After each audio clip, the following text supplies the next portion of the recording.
welcome to Industry Insights. Today I'm talking to Kristin Demoranville, CEO and founder of Ensign Sage. Hello and welcome to this episode of Industry Insights Connecting Experts to Experts. I'm happy to welcome Kristin Demoranville, who is with me today. And it's a special session today. We're talking about cybersecurity. But let's hear it from Kristin, where she's coming from and what she's been doing professionally all these years. So, Kristin, please introduce yourself. Hi, I am Kristin Demoranville. Thanks, Stephanie. I am the CEO and founder of Ensign Sage. It's a smaller boutique consulting firm that focuses specifically on the food industry. That could be anything from agriculture to cannabis to food and beverage to production and beyond. I have been in IT and technology and security for over 25 years now. I have a soft spot niche in manufacturing, specifically in food. So now you understand why I started a food consulting company. I have had the pleasure of working all around the world. I've worked for a large bakery company, both ingredients and finished products. I've worked for Sony and was thankfully had a lot of factory experience there. And that really kind of fueled a lot of how I look at manufacturing as well. And I also have a degree in environmental management, which kind of puts me in this really kind of unique category where some people tell me I'm a triple threat STEM because of it. But it really helps me understand the process that goes through production and making sure we come up to code on environmental code in any aspect of agriculture to production level. I currently reside in Virginia in the US and just outside Washington, D.C. And it's great to be here. Well, I'm really glad to have you. We met during as part of this food safety professional group, and I was listening to your presentation last Thursday, which was so interesting. And just like me, maybe a lot of people might be a little bit confused to connecting cyber attacks and food safety. So what would you tell those people if they ask you, where's the link? Sure. We now live in a digital world. Everything is about digital transformation. And what does that have in common with food and technology? Well, it's technology. We're using more of it. Everything's online now. That means cybersecurity has to step in and make sure it's secure. And it's not just about protecting data, Stephanie. I want to make that clear, which is super important. Obviously, you want to protect patents and recipes and things of such, but it's also about protecting people's lives. These type of environments they work in with food, it's emotional, it's cultural, we have to eat to sustain, right? We can only live so long without food. And the idea with cybersecurity, specifically from my perspective, is it's about safeguarding lives. We can't do that in an isolation any longer.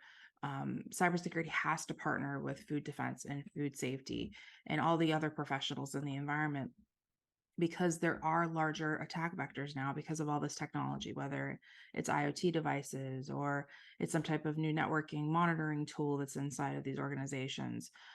We're taking old equipment and we're connecting it to the internet for the first time.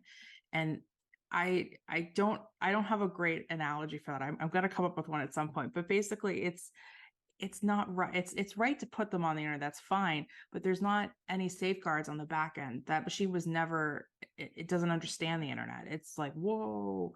And I think that we need to be more cautious about how we do it. So it isn't just protecting the technology too. It's also protecting the people and processes around that technology, because ultimately people will undo any security controls if it's interfering with their job. I've seen it multiple times in my career. I will continue seeing it in my career. It's super important to make sure people and process are at front and center of any type of control you're trying to put up. And I'm quite sure that is very true of any food professional who goes in and understands auditing and understands that people constantly are undoing the good work that others are trying to do to keep people safe. And I don't think it's necessarily done in a malicious way. Again, it's just, I need to get my job done. Production and safety are priority. If you don't hit those particular topics, they don't want to deal with you. And if you explain why security is important from like a compliance aspect, that doesn't mean anything to anybody necessarily, because compliance at the end of the day isn't secure. Yeah. And I'm pretty sure, as you already mentioned, or a little bit, at least a little bit on the side, when people connect older devices to the internet, they're probably not aware of the consequences they might be facing. They are, rather innocently doing their job and yeah, not being aware of what can happen and how much they open up their business to potential threat and hazards. And so that is something where you can really help yeah, teach those people where to, where they need to be more aware in which fields and how they of what they need to be um, careful of. So that is, I think, a completely new field to a lot of companies when they start using the internet and digital solutions for their daily business. It scares me too, Stephanie, because if you talk to board members of these larger companies, um, and other people in position of holding the purse strings, if you will, um, they know that cybersecurity is a potential concern.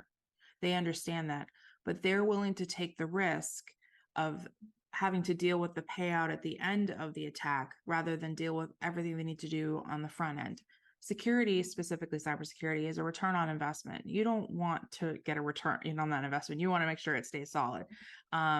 And when someone says, yeah, we know it's a problem, but we'll just deal with it over here, that to me is the biggest red flag of this company is going to be taken down in so many different ways, and their brand's going to get destroyed. Somebody could lose their life, or there could be a consumer issue. There's all these things that really just scare me half to death when people say that. I know it's a problem, but we'll deal with it later. I mean, what happens when you have a malfunctioning item on your car?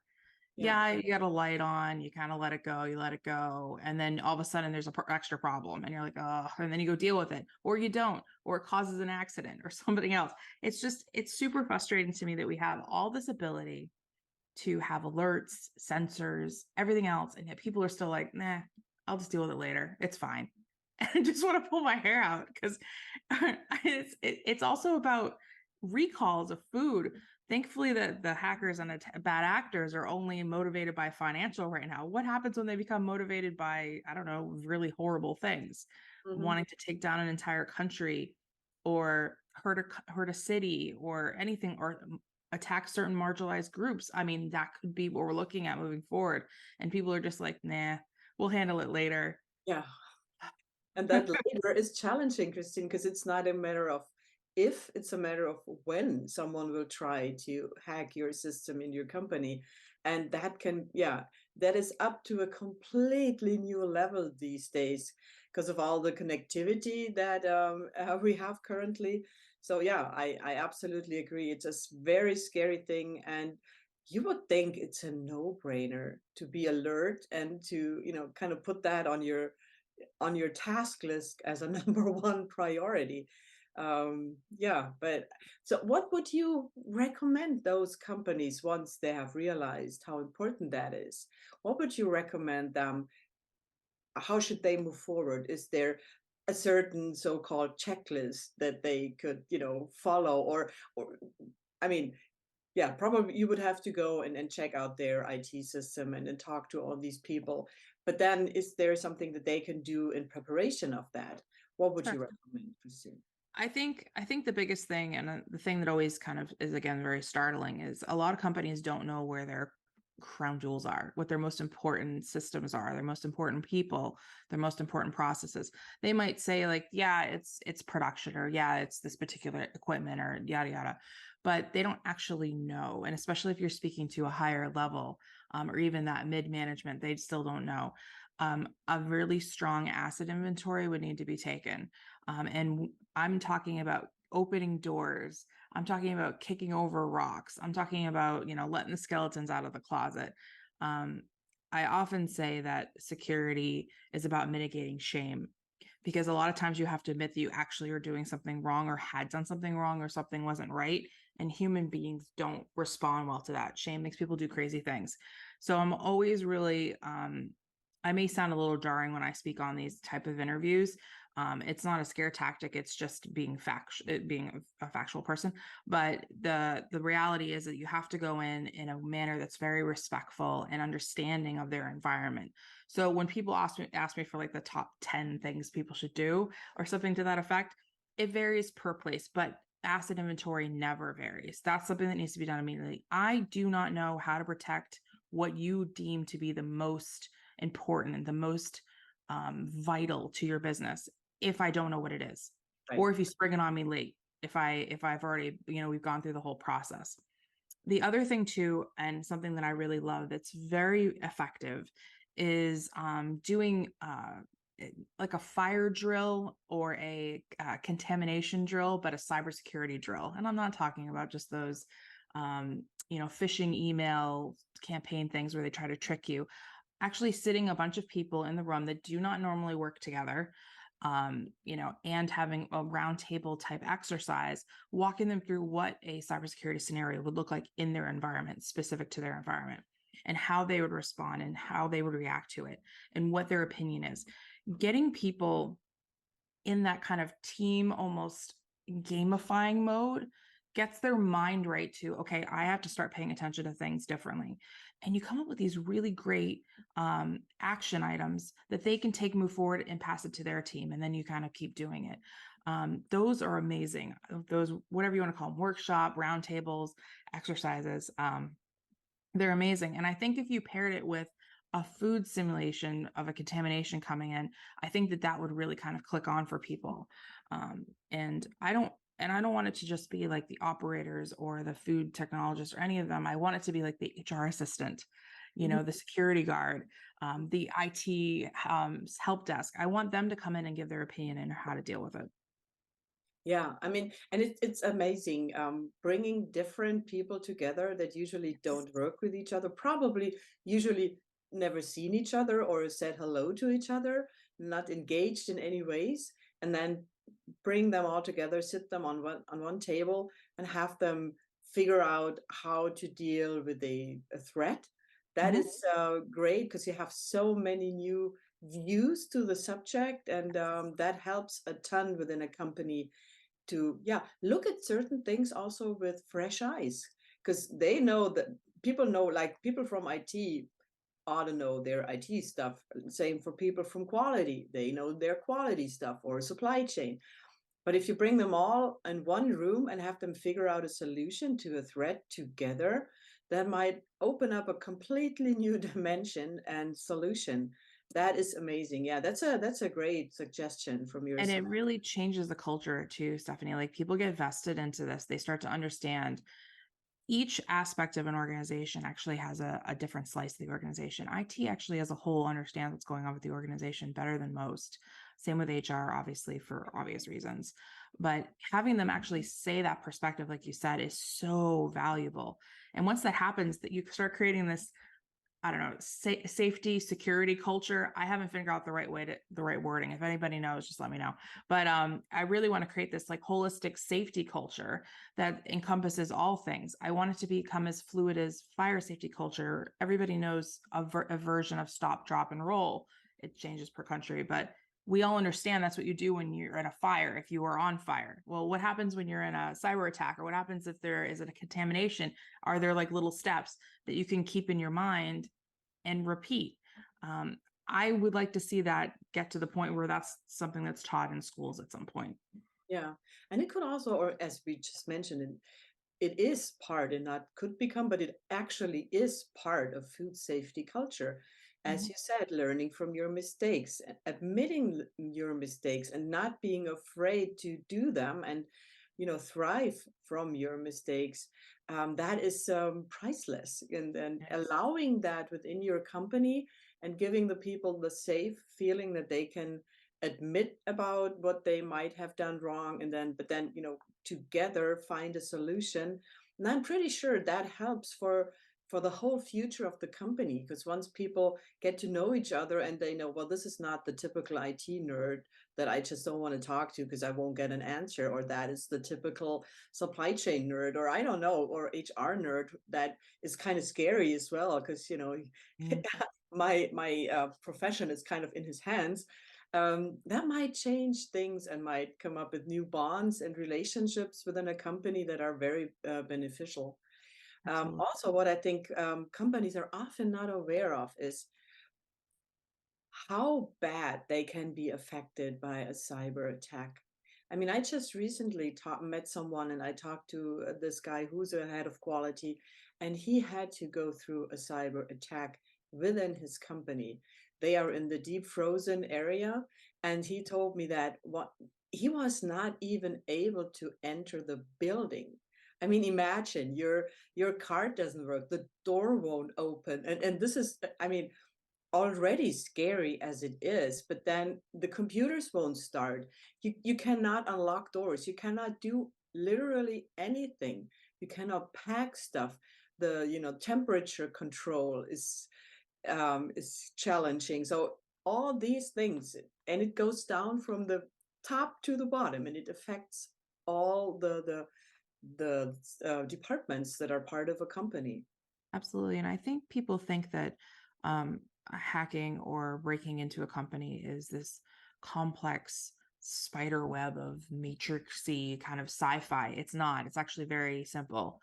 And I'm not going to say how that happens, but it's not as complex as people think. It's actually more playing and preying on social engineering. So preying on the goodness of others or the emotions of others. It's very much connecting. It's causing people to react quickly without thinking because they are motivated, whether it's fear, ambition, or whatever. It's so interesting. We talk a lot in the industry, especially within the security awareness space, about how security professionals can't stand it when people hold the doors open for people when they're supposed to be accessing them with a badge or any type of access control. And most cultures will hold the door Yeah, because right. it's just polite, right? And the people who don't are considered to be rude and insufferable. And how dare they slam the door in my face? But I've always said to people, if you're going to do that, if you're going to actually be that person who's not going to let people tailgate on you, you have to be kind as you're shutting the door. You can't just be like, oh, I don't know, you get out of my face. It has to be I'm doing this because I care about you and my company, and I want you to have your job at the end of the day, and I want mine. I think we have to start changing the rhetoric around and how we interact culturally with each other with security. It's not this complex, crazy thing. And it's not, and some people will be like, oh, here we go, Kristin, because I can get on a soapbox for this for a while. But it's not the nerds. It's the people who are really good about working people's emotions and being able to manipulate and change the scenario.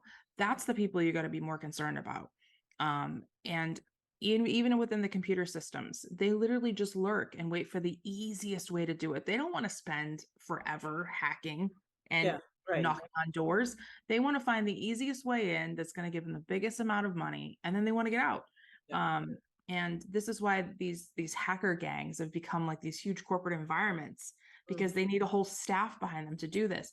It's so crazy to me, and I've been in this for so long that we've gotten to the point where a hacking company literally looks like a legit organization, and it's not. It's evil. Yes, It's absolutely. it's so I don't want people to think that, oh, it's not going to happen to us because we have this complex, really crazy system. All it takes is one person who's not supposed to be on your network to blow it, or someone's password to be compromised on their personal email account, which is the same password they use for their work account. Don't do that, by the way, Yeah. to be hacked. Like, that's it. It's all it takes. Um, and that's why I always tell people, if you're going to protect the place that you work at, you need to care about it. I realize in this day and age, we're very fleeting with our companies. A lot of us don't stay in them for very long, and there's no brand loyalty.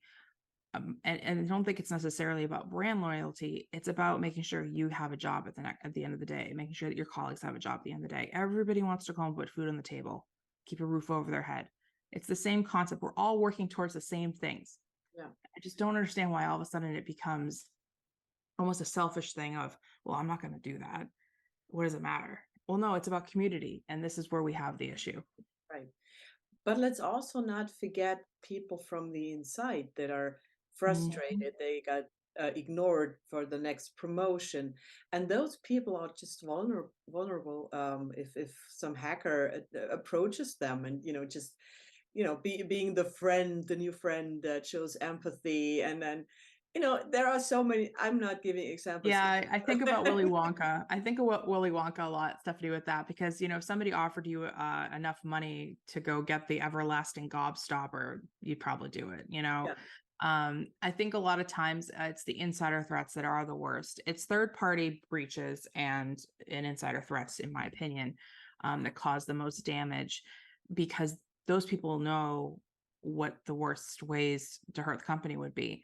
I've been in organizations where there was a disgruntled employee. He didn't get a bonus, and it was closer to the holidays, if I remember correctly. And he was disgruntled, and he moved between the peanut area and the non-peanut area and moved the allergen across multiple times. And they didn't catch it till after the products were out. So they had to recall the products. So it was a brand hit. It was a brand hit for the product that it went to, which was a very large fast food chain in the US. And on top of that, they eventually lost that account because they couldn't guarantee that wouldn't happen again. yeah. Cybersecurity could have helped with that. We can put sensors up that can determine. You can have access control so people don't access those spaces.